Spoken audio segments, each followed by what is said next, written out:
आज हम बात करने वाले हैं भारत के 8 सबसे रहस्यमय मंदिरों की इस गहरी, अंधेरी और चमत्कारी दुनिया में। नंबर 1, ढाकेश्वरी काली मंदिर, पश्चिम बंगाल। हमारी लिस्ट का पहला पड़ाव है सिटी ऑफ जॉय, कोलकाता की उन तंग गलियों में जहां मूर्तियां बनती हैं, कुमारटुली। यहीं पर एक मंदिर है, ढाकेश्वरी काली मंदिर। अब आप कहेंगे कि बंगाल में काली मंदिर तो हजारों हैं, इसमें क्या खास है? तो भैया, खास है इसकी कहानी, इसका दर्द, इसका इतिहास और वो रहस्य जो इस मंदिर की चारदीवारी में आज भी सांस लेता है। ये कहानी शुरू होती है बंटवारे की आग से। 1947 का वो दौर जब देश के 2 टुकड़े हो रहे थे। आज के बांग्लादेश की राजधानी ढाका में सदियों पुराना एक जागृत मंदिर था, ढाकेश्वरी मंदिर, यानी ढाका की देवी। जब दंगे भड़के, इंसानियत हैवानियत में बदल रही थी, तब मंदिर के पुजारी और कुछ गिने चुने भक्त अपनी जान की बाजी लगाकर उस चमत्कारी मूर्ति को एक साधारण से बक्से में छुपाकर किसी तरह एक हवाई जहाज से कोलकाता ले आए। सोचिए वो मंजर, वो डर, वो बेचैनी,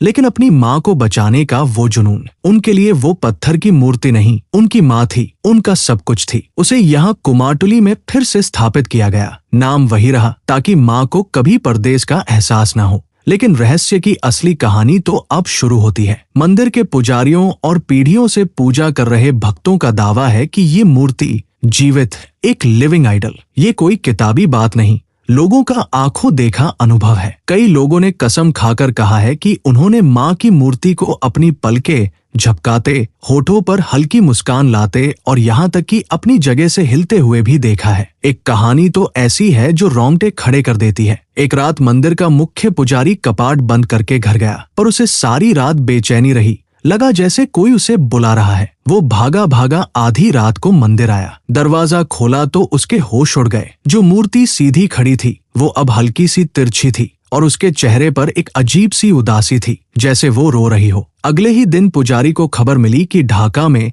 बचे हुए मूल मंदिर के हिस्से को दंगाइयों ने भारी नुकसान पहुंचाया है। लोगों का मानना है कि अपनी जन्मभूमि पर हुए इस हमले का दर्द मां ने हजारों किलोमीटर दूर कोलकाता में बैठे बैठे महसूस कर लिया था। विज्ञान कहता है ये सब मन का वहम है, रोशनी का खेल है। लेकिन उन हजारों भक्तों का क्या जो कहते हैं कि जब आप सच्चे मन से माँ की आंखों में देखते हैं तो वो आपसे बात करती है। ये राज आज भी उस मंदिर की पवित्र दीवारों में धड़कता है।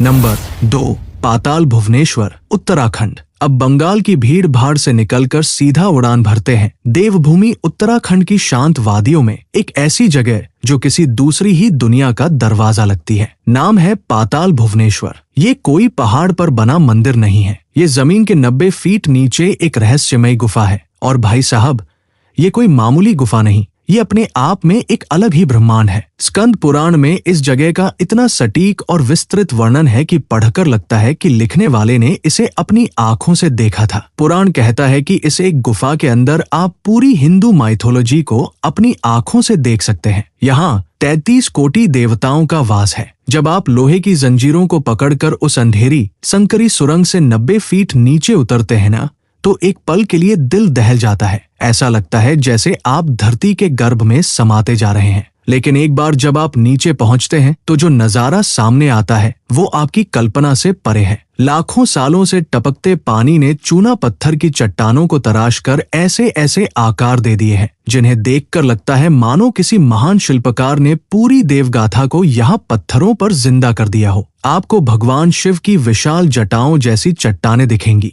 जिनसे लगातार पानी रिसता रहता है। कहते हैं ये माँ गंगा की धारा है। आपको भगवान गणेश का वो कटा हुआ सिर दिखेगा जिसके ऊपर आज भी आदि शंकराचार्य द्वारा स्थापित एक तांबे का शिवलिंग है। यहाँ 4 युगों के प्रतीक 4 पत्थर हैं, सतयुग, त्रेता, द्वापर और कलयुग। कहते हैं कि कलयुग का प्रतिनिधित्व करने वाला पत्थर लगातार धीरे धीरे ऊपर की ओर बढ़ रहा है और जिस दिन ये गुफा की छत से टकरा जाएगा उस दिन इस दुनिया का अंत हो जाएगा। यहीं पर 4 दरवाजे हैं, रणद्वार, पापद्वार, धर्मद्वार और मोक्षद्वार। मान्यता है कि रावण की मृत्यु के बाद पापद्वार और महाभारत के युद्ध के बाद रणद्वार हमेशा के लिए बंद हो गए। जियोलॉजिस्ट कहते हैं ये सब स्टैलेक्टाइट और स्टैलेग्माइट का नेचुरल फॉर्मेशन है। चलो मान लिया, लेकिन हजारों साल पहले लिखे गए स्कंद पुराण में इन आकृतियों का इतना सटीक वर्णन कैसे मिलता है? उस समय किसने इस 90 फीट गहरी और खतरनाक गुफा में जाकर ये सब देखा और लिखा? ये एक ऐसा सवाल है जो आज भी पाताल भुवनेश्वर की अंधेरी गहराइयों में गूंजता है। नंबर 3, दोलिया गणपति, सतारा, महाराष्ट्र। पहाड़ों की गहराई से उतरकर अब चलते हैं महाराष्ट्र की धरती पर, सतारा जिले के वाई शहर में। यहाँ कृष्णा नदी के किनारे बसा है एक बहुत ही प्रसिद्ध गणपति मंदिर, जिसे लोग ढोलिया गणपति या दोलिया गणपति के नाम से जानते हैं। ढोलिया मराठी शब्द है जिसका मतलब होता है विशाल या मोटा, और भगवान गणेश की ये मूर्ति वाकई विशाल है। 10 फीट ऊंची और 8 फीट चौड़ी एक ही काले पत्थर से बनी ये भव्य मूर्ति किसी का भी मन मोह सकती है। लेकिन इस मंदिर का रहस्य इसकी विशालता में नहीं, बल्कि एक ऐसे दावे में छिपा है जो सुनने में अविश्वसनीय और विज्ञान के हर नियम को चुनौती देता लगता है। स्थानीय लोगों और मंदिर के पुजारियों का पीढ़ियों से ये अटूट दावा रहा है कि ये मूर्ति स्थिर नहीं है, ये बढ़ रही है। जी हाँ, इसका आकार हर साल थोड़ा थोड़ा बढ़ता है। दोलिया शब्द का एक और मतलब होता है हिलने वाला या गतिमान, और इस नाम के पीछे भी यही मान्यता है कि ये मूर्ति जड़ नहीं बल्कि चेतन है और बढ़ रही है। इस मंदिर का निर्माण 1769 में रास्ते परिवार ने करवाया था। उनका दावा है कि जब मूर्ति की स्थापना की गई थी तब इसका आकार आज से काफी छोटा था। पिछले 250 सालों में ये धीरे धीरे बढ़कर इतनी विशाल हो गई है। वो इसे भगवान गणेश का साक्षात चमत्कार मानते हैं। विज्ञान और तर्क की दुनिया में ये बात किसी मजाक से कम नहीं लगेगी। भला पत्थर की मूर्ति कैसे बढ़ सकती है? कुछ भूवैज्ञानिकों ने अनुमान लगाया कि हो सकता है ये किसी खास किस्म का पोरस पत्थर हो जो नमी सोख कर फैलता हो। लेकिन अगर ऐसा होता तो मूर्ति सिर्फ चौड़ाई में फैलती, उसकी ऊंचाई और पूरी संरचना इतने सुडौल, इतने परफेक्ट तरीके से कैसे बढ़ सकती है? ये लॉजिक फेल हो जाता है। भक्तों के लिए ये कोई रहस्य नहीं बल्कि एक जिंदा हकीकत है, एक जीता जागता चमत्कार है जो उनकी आंखों के सामने हर दिन हर पल घट रहा है। ये रहस्य आज भी वाई की हवाओं में घुला हुआ है।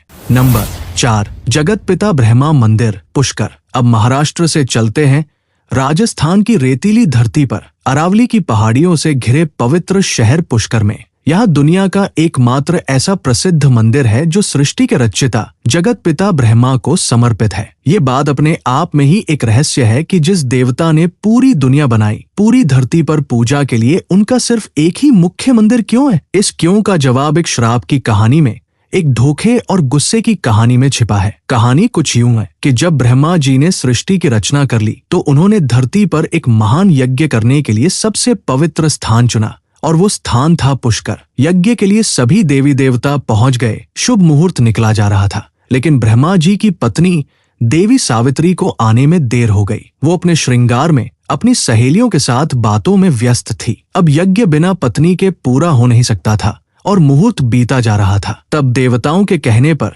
यज्ञ को बचाने के लिए ब्रह्मा जी ने एक स्थानीय ग्वालन कन्या गायत्री से विवाह कर लिया और उन्हें अपने बगल में बिठाकर यज्ञ शुरू कर दिया। तभी वहां देवी सावित्री पहुंच गई। अपने स्थान पर अपने पति के बगल में किसी और स्त्री को देखकर देवी सावित्री का क्रोध 7वें आसमान पर पहुंच गया। उनकी आंखों में ज्वालाएं थी और चेहरे पर अपमान का दर्द। उन्होंने उसी यज्ञ वेदी के सामने क्रोध से कांपते हुए ब्रह्मा जी को श्राप दे दिया, हे देव, आपने एक क्षणिक यज्ञ के लिए अपने जन्म जन्म के रिश्ते का अपमान किया है। मैं आपको श्राप देती हूँ कि जिस पूजा और सम्मान के आप अभिलाषी हैं, वो आपको कभी नहीं मिलेगा। इस पुष्कर को छोड़कर पूरी धरती पर आपकी कहीं और पूजा नहीं होगी। कहते हैं इसी श्राप के कारण ब्रह्मा जी का पुष्कर के अलावा और कहीं कोई प्रसिद्ध मंदिर नहीं है। आज भी पुष्कर में सावित्री देवी का मंदिर एक ऊंची पहाड़ी पर ब्रह्मा मंदिर से दूर स्थित है। ऐसा लगता है मानो वो आज भी नाराज होकर दूर से सब कुछ देख रही हूँ। ये एक ऐसा रहस्य है जो हमें कर्मों के फल और रिश्तों के सम्मान का पाठ पढ़ाता है। नंबर 5, कोडुंगलूर मंदिर, केरल। अब रेगिस्तान की गर्मी से निकलकर सीधा दक्षिण की हरियाली में गोता लगाते हैं। केरल के त्रिशूर जिले में स्थित कोडुंगलूर भगवती मंदिर। ये मंदिर बाहर से जितना शांत और पवित्र दिखता है, इसके अंदर उतने ही गहरे और चौंकाने वाले रहस्य छिपे हैं। ये मंदिर देवी भद्रकाली को समर्पित है, जो माँ काली का ही एक रौद्र रूप है। लेकिन यहाँ की प्रथाएं और त्योहार इतने अजीब और विवादास्पद हैं कि कि सुनकर आप हैरान रह जाएंगे। इस मंदिर का सबसे बड़ा रहस्य है यहाँ हर साल होने वाला भरणी उत्सव। इस उत्सव के दौरान जो होता है वो भारत के किसी और मंदिर में कल्पना भी नहीं की जा सकती। मीना मास की भरणी तिथि पर हजारों की संख्या में भक्त, जिन्हें वेलिचापड़ू कहा जाता है, लाल धोती पहने हाथों में चमकती हुई तलवारें लिए यहाँ इकट्ठा होते हैं और फिर जो शुरू होता है वो अविश्वसनीय है। ये भक्त मंदिर की परिक्रमा करते हुए जोर जोर से देवी को गंदी गंदी गालियां देते हैं। जी हाँ, आपने बिल्कुल सही पढ़ा, वो मां बहन की गालियों वाले भक्ति गीत गाते हैं। ये गीत इतने अश्लील होते हैं कि कोई आम इंसान सुनकर शर्म से पानी पानी हो जाए, लेकिन यहाँ ये आस्था का प्रतीक है। वो अपनी तलवारों से अपने सिर पर मारते हैं जिससे खून बहने लगता है। पूरे मंदिर परिसर का माहौल एक उन्माद और जोश से भर जाता है। इस अजीबोगरी प्रथा के पीछे कहानी है कर्णगी की, जिसके बेडसूर पति को राजा ने मरवा दिया था और उसने गुस्से में पूरे मदुरै शहर को जलाकर राख कर दिया था। कहते हैं कि देवी काली का क्रोध शांत करने के लिए उन्हें वो सारी गालियां सुनाई जाती हैं जो कर्णगी ने उस धोखेबाज राजा को दी थी। ये सुनकर देवी प्रसन्न होती है। उत्सव के बाद मंदिर के कपाट 7 दिनों के लिए बंद कर दिए जाते हैं। ये कैसी आस्था है, ये कैसी पूजा है, ये आज भी एक अनसुलझी पहेली है। नंबर 6, जलेश्वर मंदिर, बिहार। केरल की उमस भरी हवाओं से निकलकर अब हम उस धरती पर कदम रखते हैं जहाँ से माँ सीता का नाता है। बिहार के सीतामढ़ी जिले में यहाँ एक छोटा सा कस्बा है जलेश्वर, और यहीं पर है भगवान शिव का एक ऐसा मंदिर जो अपने नाम को पूरी तरह चरितार्थ करता है, जलेश्वर महादेव मंदिर। जलेश्वर यानी जल के ईश्वर। इस मंदिर का रहस्य भी जल से ही जुड़ा है, एक ऐसा रहस्य जो विज्ञान के नियमों को सीधी चुनौती देता है। ये मंदिर एक विशाल सरोवर के बीचों बीच बना हुआ है, लेकिन हैरानी की बात है मंदिर के गर्भगृह में स्थापित शिवलिंग। ये शिवलिंग साल के 12 महीने 24 घंटे पानी में डूबा रहता है। जी हाँ, इसमें कोई पंप या मोटर नहीं लगी है। शिवलिंग के ठीक नीचे से लगातार पानी निकलता रहता है और उस पानी का स्रोत आज तक किसी को पता नहीं चला। सबसे रहस्यमयी बात तो ये है कि आसपास चाहे कितना भी भयंकर सूखा क्यों न पड़ जाए, जब कुएं, तालाब, नदियां सब दम तोड़ देती हैं, तब भी इस शिवलिंग से निकलने वाले पानी की धारा कभी कम नहीं होती। वो उसी गति से, उसी मात्रा में बहती रहती है। और इसके विपरीत जब भयानक बाढ़ आती है, चारों तरफ पानी ही पानी होता है, तब भी गर्भगृह में पानी का स्तर उतना ही रहता है, 1 इंच भी ऊपर नहीं बढ़ता। ये कैसे मुमकिन है? ये भौतिकी के नियमों के खिलाफ है। वैज्ञानिक कहते हैं कि कोई भूमिगत झरना होगा, जिसे आर्टेशियन वेल कहते हैं। पर ऐसा कौन सा झरना है जिस पर सूखे और बाढ़ का कोई असर ही नहीं होता? लोग मानते हैं कि ये पाताल से निकली माँ गंगा की धारा है जो सीधे भगवान शिव का अभिषेक कर रही है। ये अनसुलझा रहस्य आज भी शिवलिंग से निकलती जल की अविरल धारा के रूप में बह रहा है। नंबर 7, शेतपाल नागराज मंदिर, महाराष्ट्र। बिहार की पवित्र धरती से अब एक बार फिर महाराष्ट्र का रुख करते हैं, लेकिन इस बार हम जा रहे हैं एक ऐसे गांव में जिसके बारे में सुनकर शायद आपके रोंगटे खड़े हो जाए। सोलापुर जिले का एक छोटा सा अनसुना सा गांव शेतपाल। इस गांव को सांपों का गांव भी कहा जाता है और यहाँ का रहस्य किसी मंदिर की चारदीवारी में नहीं, बल्कि पूरे गांव के कण-कण में, हर घर में, हर इंसान की सांसों में बसा है। शेतपाल गांव के हर घर में आपको इंसान और कोबरा सांप एक साथ रहते हुए मिल जाएंगे। जी हाँ, आपने सही सुना, दुनिया का सबसे जहरीला सांप किंग कोबरा। यहाँ के घरों में सांपों के लिए एक विशेष स्थान होता है जिसे देवस्थान कहा जाता है। ये आमतौर पर छत के पास एक खोखली जगह होती है जहाँ सांप आकर आराम से बैठ सकता है। सांप अपनी मर्जी से किसी भी घर में आते जाते हैं, बच्चों के साथ खेलते हैं, लोगों के बिस्तरों पर सो जाते हैं। लेकिन आज तक, जी हाँ, आज तक इस गांव में किसी को भी सांप के काटने से मौत की एक भी घटना दर्ज नहीं हुई है। ये कैसे मुमकिन है? कोबरा, जिसका एक दंश इंसान को कुछ ही मिनटों में मौत की नींद सुला सकता है, वो यहाँ एक पालतू बिल्ली की तरह कैसे रहता है? गांव के लोग इन सांपों से डरते नहीं, बल्कि इनकी पूजा करते हैं। वो इन्हें नागराज का रूप मानते हैं। उनका मानना है कि गांव पर नाग देवता की कृपा है और जब तक वो उनकी पूजा करते रहेंगे, कोई भी सांप उन्हें नुकसान नहीं पहुंचाएगा। कुछ तर्कवादी कहते हैं कि गांव वाले सांपों के जहर के दांत निकाल देते होंगे, लेकिन गांव वाले इस बात को सुनकर नाराज हो जाते हैं। वो कहते हैं कि ये पाप है और वो कभी भी भगवान के दूत को कोई नुकसान नहीं पहुंचा सकते। तो फिर ये रहस्य क्या है? ये एक ऐसा रहस्य है जो आज भी उस गांव की धूल में लिपटा हुआ है, और विज्ञान को खुली चुनौती दे रहा है। नंबर 8, बेतालेश्वर मंदिर, पुणे। हमारी इस रहस्यमय यात्रा का आखिरी पड़ाव है पुणे शहर में। पुणे, जो अपनी आधुनिकता और IT हब के लिए जाना जाता है, उसी के सीने में एक ऐसा प्राचीन रहस्य भी दफन है जो आपको आदिम काल की याद दिला देगा। हम बात कर रहे हैं वेताल टेकड़ी पर स्थित वेतालेश्वर मंदिर की। कई लोग इसे बेतालेश्वर भी कहते हैं। ये भगवान शिव का मंदिर है, लेकिन यहाँ शिव के उस गण की पूजा होती है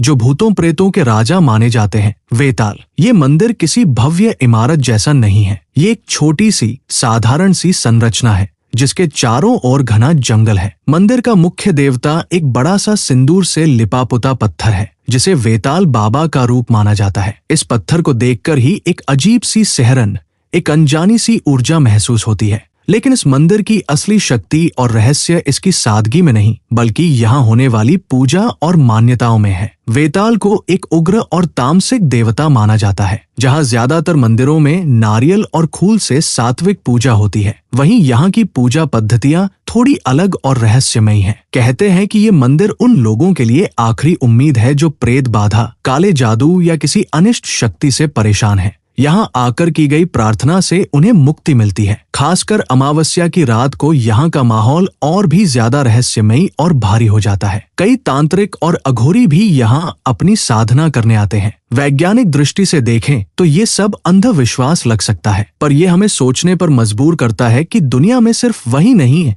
जो हमें दिखाई देता है। एक अनदेखी दुनिया भी है और ये मंदिर उसी अनदेखी दुनिया का एक दरवाजा है। तो दोस्तों, ये थी भारत के उन मंदिरों की कहानी जहाँ के रहस्य आज भी आधुनिक विज्ञान और तर्क को मुंह चिढ़ा रहे हैं। ये मंदिर हमें याद दिलाते हैं कि ब्रह्मांड में ऐसे कई राज हैं जो हमारी समझ से परे हैं और शायद उन्हें अनसुलझा ही रहने देना बेहतर है ताकि हमारी आस्था हमेशा जिंदा रहे। हमारे चैनल को सब्सक्राइब करें।